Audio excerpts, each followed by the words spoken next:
Bonjour Jérôme Bourreau, vous êtes cofondateur d'Anamnèse, la première plateforme d'e-santé qui utilise les temps d'attente des patients pour optimiser les parcours de soins. Est-ce que pour commencer, vous pourriez nous expliquer ce qu'est l'anamnèse ? Bonjour Laure, donc Anamnèse c'est le nom qui est communément utilisé par les professionnels de santé pour parler des premières minutes d'une consultation médicale, et ça vient du grec, c'est amnésie, c'est le fait de se souvenir. Et donc en fait on demande au patient de raconter l'histoire de sa maladie, donc de se souvenir des événements qui vont lui permettre d'arriver plus facilement au diagnostic. C'est pour ça qu'on a créé la société Anamnèse il y a maintenant 5 ans. Et donc vous venez de publier l'ouvrage Les oubliés du digital aux éditions Débat Public. Alors un peu la même question, pourquoi ce titre d'abord et puis pourquoi publier cet ouvrage aujourd'hui ? En fait moi j'ai travaillé dans la transformation digitale de nombreux secteurs avant la santé. Et en fait ce que j'ai vu à chaque fois qu'on mettait en place des actions de transformation digitale, c'est que les principaux bénéficiaires étaient non seulement les consommateurs, les utilisateurs, mais également les utilisateurs côté entreprise de cette transformation digitale. Et en fait, dans le secteur de la santé, c'est exactement la même chose. C'est-à-dire que les patients bénéficient de nouveaux services e-santé, mais en fait, les professionnels de santé aussi.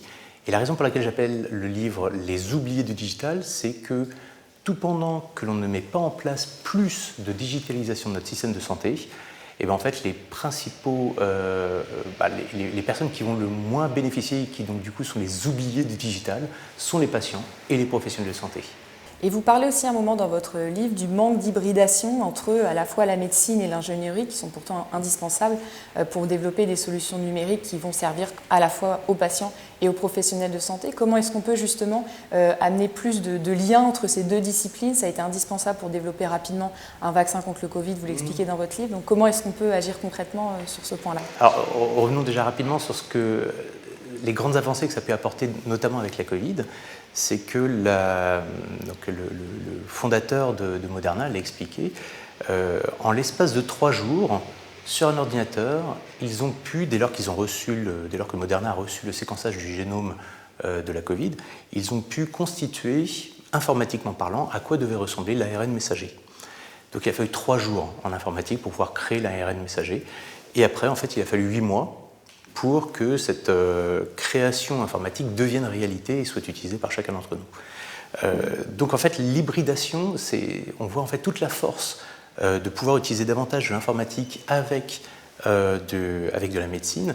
Et la raison pour laquelle je souhaite cette hybridation, c'est qu'en fait, les deux, médecins et ingénieurs, ont besoin l'un de l'autre. Si on laisse uniquement les ingénieurs gérer quelles sont les solutions digitales à mettre en œuvre pour le bien des patients, nous, ingénieurs, risquons de faire des erreurs. Et donc, c'est là où on a besoin d'une hybridation, parce que les sachants sont quand même, les professionnels de santé, médecins, infirmiers, pharmaciens, sont quand même ceux qui connaissent le mieux les systèmes aujourd'hui. Ce n'est pas forcément eux qui sont les mieux placés pour pouvoir le transformer. En tout cas, c'est eux qui peuvent nous aider à savoir ce qui est faisable et pas faisable. D'où cette nécessaire hybridation entre les deux. Et justement, sur le recueil des données de santé et donc le développement derrière de l'intelligence artificielle, il y a beaucoup de craintes qui existent auprès des professionnels de santé, notamment des médecins, la crainte d'être remplacés, de ne plus avoir de valeur ajoutée dans les protocoles de soins. Est-ce qu'en France, on a vraiment entamé un travail de réflexion à la fois éthique et de partage des tâches ? Qu'est-ce qui pourrait être de l'ordre de l'intelligence artificielle ? Qu'est-ce qui, à l'inverse, permettrait aux professionnels de santé d'assurer cette garantie humaine de contrôle de la décision de l'intelligence artificielle ? Où est-ce qu'on en est un petit peu aujourd'hui ? On est un peu au début. C'est-à-dire que, alors ça va dépendre des spécialités. Si on regarde aujourd'hui en radiologie, plus personne ne va contester le fait que l'intelligence artificielle arrive à de meilleurs résultats en termes pas forcément de diagnostic, mais en termes d'endroits où il faut analyser l'image.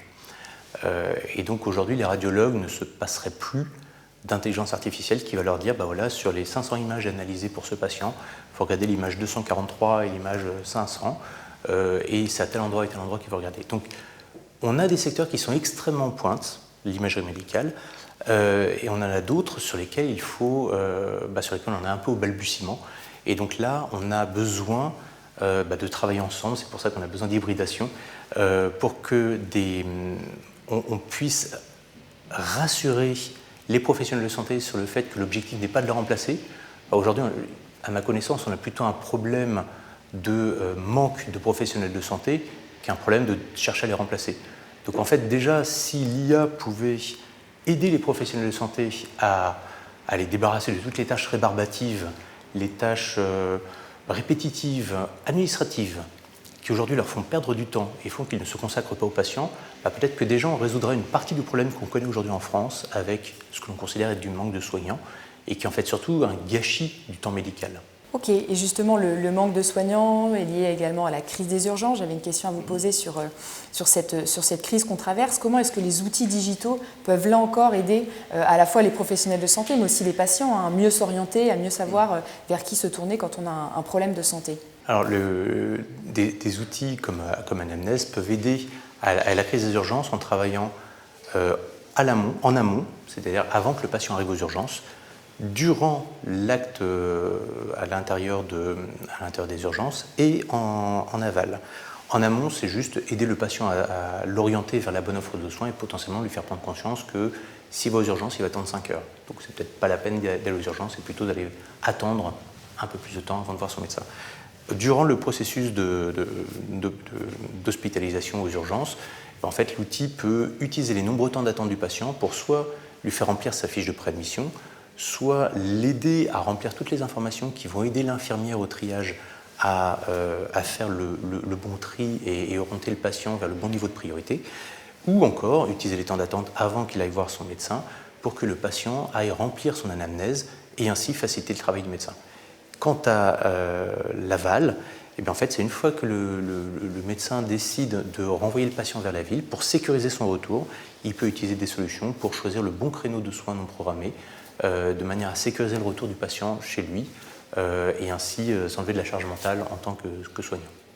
Je reviens justement sur la médecine de ville que vous venez d'évoquer. Comment est-ce que des outils aussi peuvent se développer pour que la médecine de ville participe pleinement à ce développement du numérique en santé? Parce qu'on imagine bien aussi tout l'enjeu de coordination derrière entre la ville et l'hôpital, comme vous parlez de réorienter les patients vers la ville. Comment est-ce que, là encore, le numérique peut être un accélérateur d'innovation et d'amélioration des parcours de soins?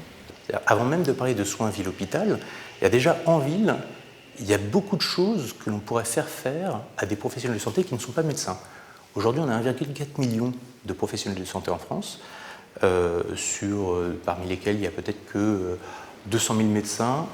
Sur ces 1,4 million de professionnels de santé, il y a des infirmières et des pharmaciens qui pourraient jouer un rôle. Si en fait, à l'intérieur de la ville, les professionnels de santé se mettent d'accord, alors au hasard, au travers des CPTS, sur des protocoles de soins, et c'est ce que nous faisons aujourd'hui. Nous avons des solutions où ce sont des pharmaciens qui vont faire une évaluation de cystite chez les patientes, ou ce sont des infirmières qui vont faire une évaluation de telle ou telle maladie avec la possibilité de prescrire de manière automatisée lorsque ça a été protocolisé entre le médecin, le pharmacien et l'infirmier. Donc déjà, en interne, à l'intérieur de la ville, on peut déjà énormément optimiser les choses en déléguant certaines tâches du médecin vers le pharmacien, l'infirmier, le kiné, pourquoi pas. Deuxième tâche, c'est le lien ville-hôpital. Pareil, là nous avons quelques projets qui permettent de sécuriser le retour du patient en ville, typiquement de l'hôpital vers la ville, sur les retours de maternité. Et bien en fait, sur ces projets-là, on se rend compte qu'aujourd'hui, les soignants à l'hôpital passent énormément de temps administratif à aller chercher vers qui je peux renvoyer le patient. C'est un peu une perte de temps parce que ce truc-là pourrait très bien être géré par un algorithme, par un programme, où le soignant à l'hôpital va dire voilà, j'ai besoin de sécuriser le retour de Jérôme Bourreau en ville, va me chercher un infirmier. Et donc être rassuré qu'il va bien y avoir supervision de la recherche d'infirmiers en ville et être capable de laisser partir le patient et sécuriser son retour en ville. Justement, les patients jouent un rôle de plus en plus central dans le système de santé. Ils sont mieux informés, mieux connectés. Ils sont même parfois experts de leur maladie dans le cas des maladies chroniques. Comment est-ce que justement on peut mieux les impliquer? Vous parlez du e-patient dans votre ouvrage. Expliquez-nous un petit peu ce que vous mettez derrière ce terme.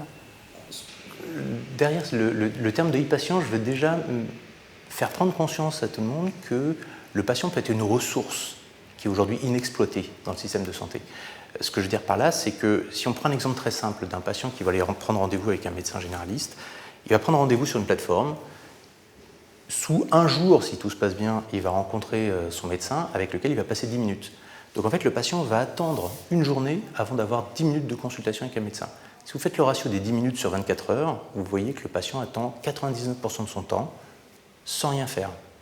Si nous étions capables de transformer une partie de ce temps d'attente en temps médical, déjà on pourrait réduire potentiellement le temps d'attente des patients avant la bonne consultation, on pourrait reprioriser, on pourrait déterminer si le patient peut être vu en téléconsultation ou en consultation physique. Donc le e-patient, c'est celui qui va agir en prévoyance de ses prochaines consultations en utilisant son temps d'attente pour remplir des questionnaires intelligents et être orienté vers la bonne offre de soins. Donc le e-patient, c'est celui qui est acteur de son soin et qui devient même quasiment un assistant des professionnels de santé. Très bien. Pour terminer, je voulais vous interroger sur la confiance, parce que finalement, c'est un petit peu l'idée en filigrane de cette interview. Comment est-ce qu'on arrive à créer de la confiance entre les patients, les outils digitaux, mais aussi les professionnels de santé et ces outils?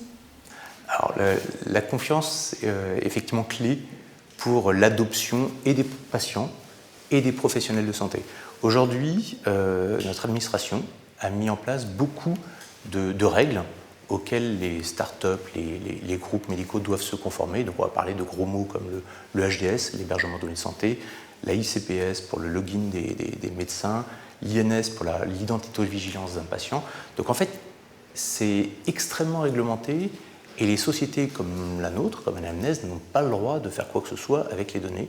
Il faut en fait qu'on explicite toutes ces contraintes que nous avons en tant que start-up ou en tant qu'éditeur logiciel auprès des patients pour qu'ils se rendent compte que en fait, c'est beaucoup plus sécurisé d'aller remplir un questionnaire qui a été envoyé par son hôpital via Anamnèse que de taper sur Google « je tousse et j'ai la nausée et j'ai ceci et cela ». Parce qu'en fait, Google, son modèle économique, c'est de valoriser la donnée qu'il va capter.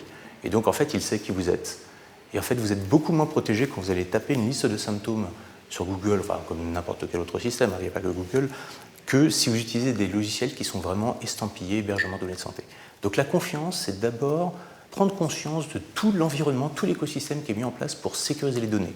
Et donc en fait, il y a toute cette éducation qu'il faut que nous fassions pour que le patient et les professionnels de santé aient confiance dans les outils de manière à ce qu'ils les utilisent plus facilement. La pédagogie, justement, elle est au cœur de votre ouvrage, Les oubliés du digital, que vous venez de publier aux éditions Débat Public. Merci beaucoup, Jérôme Bourreau, pour cet échange. Merci Laure.